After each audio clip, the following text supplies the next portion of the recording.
Hello. कैसे हैं आप लोग? उम्मीद है बहुत अच्छे होंगे, घर पे होंगे, सुरक्षित होंगे और अच्छे से पढ़ाई लिखाई कर रहे होंगे और अपने भविष्य की योजनाओं को बनाने में पूरी तरह व्यस्त होंगे। आज बाजार दर्शन पाठ का जो व्याख्या भाग आज मैं आपको बताऊंगा और इसको मैंने व्याख्या की दृष्टि से पूरे पाठ को 3 भागों में बांटा है। पेज नंबर पहला जो भाग है वो शुरुआत से लेकर जो उनके मित्र की कहानी है, पहले मित्र की, उस कहानी के एंड तक है। शुरुआत में एक बार की बात से लेकर क्योंकि वह अखिल का अंग है, यहाँ तक की क्लिष्ट अंशों को मैं लेने जा रहा हूं, जो कि पेज नंबर 86 से लेकर 87 तक पर ये पूरा व्याख्या का अंश आपको मिलेगा। क्योंकि मेरे पास पुस्तक नहीं है, मैं भी ऑनलाइन जो पुस्तक पीडीएफ पे उपलब्ध है मैं भी उसी से काम चला रहा हूं, तो मैं यहाँ पे पीडीएफ पुस्तक लेकर मैं आपके सामने नहीं उसके क्लिष्ट अंशों को पढ़ सकता, क्योंकि उसमें काफ़ी कटे फटे अंश हैं। तो मैंने उस समझकर उसके क्लिष्ट अंशों को यहाँ पर लिख लिया है।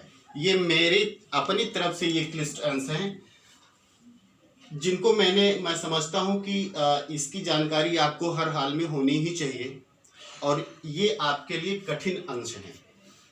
इसके अतिरिक्त जो भी पढ़कर जो भी आपको और लगे उसको आप अंडरलाइन कर लीजिएगा और जब क्लासेस चलेंगी तब आप उसको अच्छी तरह से क्लियर कर लीजिएगा। तो इस खंड का पेज नंबर 86 87 का एक बार की बात से लेकर क्योंकि वह अखिल का अंग है, मैं इतने क्लिष्ट अंशों को की व्याख्या करने जा रहा हूं। पहला है, स्त्री माया न जोड़े तो क्या जोड़े। जो इसका प्रसंग है वो ये है कि जब मित्र, लेखक के मित्र अपने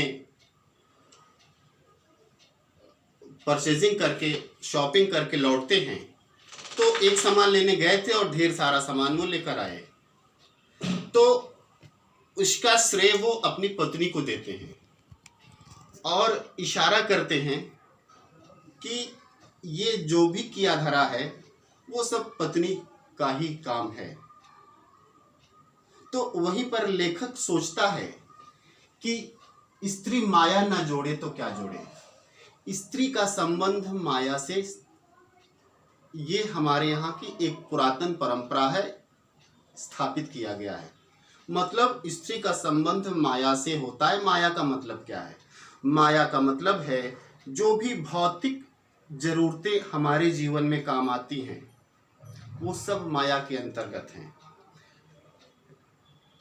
आपका घर का फर्नीचर है, कपड़े हैं, रसोई का सामान है, तरह तरह के गहने हैं, कपड़े हैं, मतलब जो भी भौतिक सुख संपदा, जो भी ज़रूरत और जो भी लग्जरी की चीज़ है, जो भी हमारे जीवन में काम आ सकती है, वो चाहे शौक के रूप में और चाहे वो ज़रूरत के रूप में, वो सब माया के अंतर्गत है। और इसका संबंध पुरातन काल से स्त्रियों से ही जोड़ा गया है। कारण कि घर चलाने का जो दायित्व है वो पुरातन काल से स्त्रियों के ही जिम्मे रहा है। ये आज का जो दौर है वो बराबरी का दौर है। स्त्री भी बाहर निकलकर काम करती है और पुरुष भी कर ही रहा है, और आज पुरुष भी घर का काम करता है, दोनों मिलकर गृहस्थी की गाड़ी चलाते हैं। लेकिन ये एक पुरातन परंपरा की बात कर रहा है कि चूंकि पत्नी है और पत्नी का काम है कि भौतिक जरूरतों को, घर की जितनी जरूरतें हैं उसे पूरा संभालना पड़ता है, इसलिए उसकी जरूरत ये होती है कि उसकी सुविधा का जो भी सामान हो घर में अपरिमित मात्रा में हो, खूब हो। वैसे आपने क्या कभी सुना है कि किसी लड़के का शौक हो या किसी पुरुष का शौक हो शॉपिंग करने का? कभी आपने सुना है? या आप लोगों में से किसी का है शौक शॉपिंग करने का? लेकिन ये अक्सर सुनने में आता है स्त्रियों के या लड़कियों के शौक होते हैं शॉपिंग करने के, मतलब उनका जरूरत वस्तुओं से कोई लेना देना नहीं है, खरीदना उनका शौक है। और खरीदने के लिए क्या चाहिए होता है? पैसा चाहिए होता है। तो यहां पर लेखक उस पुरातन परंपरा की ओर बात करता है कि स्त्री माया ना जोड़े तो क्या जोड़े, अर्थात उसे घर की जिम्मेदारी संभालनी पड़ती है और घर की जिम्मेदारी संभालने के लिए उसे जिन भी भौतिक चीजों की जरूरत पड़ती है वो चाहती घर में अधिक से अधिक मात्रा में उपलब्ध हो। इसीलिए लेखक ने इस पुरातन परंपरा का जिक्र यहाँ पर किया है। दूसरा है पैसा पावर है और यह पावर परचेजिंग पावर के रूप में दिखाई देता है। यहाँ पर लेखक जो कह रहा है पैसा पावर है, पैसा पावर है मतलब जो कहते हैं कि वो चाहे करेंसी के रूप में हो, चाहे सिक्के के रूप में हो, वो चाहे गोल्ड के रूप में हो, ये सब पैसे के रूप हैं और यह एक रिसोर्स है, यह एक रिसोर्स है। किस मतलब कि आप इस रिसोर्स से इस धरती पर जो भी चीज बिकती है वो खरीद सकते हैं। अगर आपके पास 1 करोड़ रुपए हैं, 10 करोड़ रुपए हैं, 100 करोड़ रुपए हैं, तो अगर वो पैसे आपके खजाने में जमा हैं, आपके बैंक में पड़े हुए हैं, तो क्या वो पावर के रूप में है। लेकिन उसका जो पावर दिखाई पड़ता है वो परचेजिंग के रूप में दिखाई पड़ता है। आपके जेब में 10 रुपए हैं कि 1000 रुपए हैं कि 1 लाख रुपए हैं, लेकिन आपकी समाज में जो एक इमेज बनती है एक कमजोर व्यक्ति के रूप में या एक पावरफुल व्यक्ति के रूप में, तो आपकी परचेजिंग पावर से बनती है। आपके पास कपड़े कैसे हैं, आपके पास घर कैसा है, आपके पास गाड़ियां कैसी हैं, आपके नौकर चाकर हैं, आपका बैंक बैलेंस कोई देखने नहीं जाता। लेकिन यहाँ पर देखिए लेखक जो कहना ये चाहता है कि पैसा एक ताकत है, एक रिसोर्स है और इस रिसोर्स का इस्तेमाल हम अपने को समाज में शक्तिशाली के रूप में स्थापित करने के लिए करते हैं और इसका एक बहुत बड़ा जरिया है, यह परचेजिंग पावर के रूप में दिखाई पड़ती है, अर्थात क्रय शक्ति के रूप में। अर्थात जितना ही हम खर्च करके सुख सुविधाओं को, चीज़ों को खरीदेंगे, उसको लेंगे, अपने आसपास इकट्ठा करेंगे, उतना ही हम पावरफुल माने जाएंगे। तीसरा इसका है बाजार है कि शैतान का जाल है।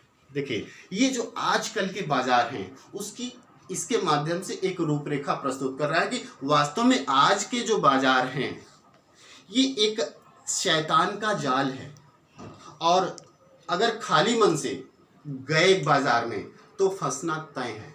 मतलब आप एक हिरन हैं और ये बाजार जो है एक जाल की तरह है, शिकारी द्वारा बिछाया गया। अगर आपके अंदर जरा भी लालच आया, लोभ हुआ और आपके जेब में गर्मी है तो निश्चित रूप से इस माया जाल में फंस जाएंगे। यहाँ पर लेखक ने बाजार को शैतान के रूप में चित्रित किया गया है, अर्थात जो इसका रूप है वो नकारात्मक है, वो एक बुरे रूप में इस बाजार को दिखाया गया है क्योंकि वह आपकी ज़रूरतों पर वो ध्यान नहीं देता, बल्कि वो आपकी कहते हैं ना जो नकारात्मक आपके व्यक्तित्व के लक्षण जैसे कि दिखावा है, एक भौड़ापन है, लोगों को अपने पैसे के माध्यम से अपने को ताकतवर दिखाना, अपने को शक्तिशाली दिखाना और अपने इस शक्ति के द्वारा, पैसे के द्वारा, अपने वस्तुओं के द्वारा लोगों पर अपनी धौंस जमाना, इसलिए इसे लेखक ने शैतान का जाल कहा है। और ऐसा सजा सजा कर मान रखते हैं कि बेहया ही हो जो न फंसे। लेखक कहता है कि ऐसा सजा सजा के रखते हैं। आप सिविल लाइंस जाइए, आप बड़े बड़े मेगा मॉल्स में जाइए, आपको क्या लगता है आपके जेब में पैसे नहीं हैं तो बड़ा अफसोस होता है कि हम कितने दीनहीन हैं, और अगर पैसे हैं तो तुरंत एकदम लोभित हो उठते हैं, एकदम कि मुझे ये लेना ही लेना है। अगर पैसे हैं तो ले लेते हैं और नहीं पैसे हैं तो अपने को बड़ा दीनहीन मानते हैं। अर्थात दोनों ही स्थितियों में आपकी स्थिति चिंतनीय होती है। अर्थात ये बाजार एक ऐसा चक्रव्यूह है, लेखक के अनुसार ये जो आधुनिक बाजार हैं, जो बड़े बड़े मेगा मॉल्स हैं, जो बड़े बड़े जो है शोरूम्स हैं, जो ऊंचे दर्जे के जो बाजार हैं, वो एक ऐसे कहते हैं कि एक ऐसी चीजें हैं जो कि आपको लुभाते ही नहीं, आपको फंसाते हैं। और अगर आप फंसते नहीं तो लेखक के नज़र में आप बेहया हैं, अर्थात आपके ऊपर भावनाओं का कोई असर नहीं। यहाँ भावनाओं का मतलब लोभ से है, अर्थात अगर आप लोभ, जरा भी आपके अंदर लोभ पैदा हुआ तो आप तत्काल इसके जाल में फंस जाएंगे। और अंतिम है, ऊंचे बाजार का आमंत्रण मूक होता है। ऊंचा बाजार क्या है? ऊंचा बाजार देखिए, छोटे छोटे बाजार हाट में जाएंगे, छोटे मार्केट में जाएंगे तो आपको लोग बुलाएंगे, बाबूजी आइए, बाबूजी आइए, बाबूजी आइए, और कहते हैं ना, आमंत्रण तिरस्कार पैदा करता है। लेखक के हिसाब से अगर कोई आपको आमंत्रित करता है तो आप कहते हो हाँ पता नहीं कैसा सामान रखा है, इसका मतलब कुछ खोट है, तभी तो ये जबरदस्ती बुलाए पड़ा है। लेकिन जो ऊंचे बाजार होते हैं, ऊंचे बाजार का मतलब जो ऊंचे ब्रांड्स हैं, जिनकी कीमत फिक्स होती है, अगर आपको 1 रुपए भी अगर आपके पास कम है तो आपको वो वस्तु मिलेगी नहीं। ये ऊंचे बाजार जो बड़े बड़े ब्रांड्स हैं मार्केट के, ये आपके अंदर अपरिमित इच्छाओं को पैदा करते हैं। इनका आमंत्रण मूक होता है, अर्थात ये आपको बुलाते नहीं हैं डायरेक्ट, लेकिन आपके आसपास ये एक ऐसी चकाचौंध पैदा कर देते हैं, ये आपको एक ऐसे भ्रम में डाल देते हैं कि आप अगर पैसे हैं तो आप इसमें फंस जाते हो, पैसे नहीं तो आप अपने को दीनहीन मानते हो। आपके अंदर कहते हैं ना कि ये लाइफ स्टाइल को, जो ऊंचे लाइफ स्टाइल की बात करते हैं, ऊंचे दर्जे की गाड़ियां हैं, ऊंचे दर्जे के भवन हैं, ऊंचे दर्जे के जो महंगे महंगे लग्जरी सूट हैं, कपड़े हैं, ब्रांडेड जूते हैं, गॉगल्स हैं, ज्वेलरीज हैं डायमंड्स की, ये बड़े आपके अंदर ये अपरिमित इच्छाओं को पैदा करते हैं। मतलब एक ऐसी इच्छाएं जहां पर किसी तरह का कोई रोक टोक नहीं, अर्थात कितना भी पैसे कमा लो, कितना भी सुख संसाधन जुटा लो, ये आपको हमेशा हमेशा हमेशा ये आपको आमंत्रित ही करेंगे। और चूंकि इनका आमंत्रण मूक, अर्थात ये डायरेक्ट नहीं आमंत्रित करते, अपनी चमक दमक और अपनी वैल्यू से, अपनी क्वालिटी से आपको आमंत्रित करते हैं। इसलिए ये लेखक के हिसाब से ये ऊंचे बाजार सबसे ज्यादा इंसान के लिए खतरनाक हैं। क्यों? क्योंकि ये बाजार इंसान को इंसानियत के पद से हटाकर कुछ ऐसा करने को मजबूर कर देते हैं कि ये व्यक्ति इंसान नहीं रह जाता।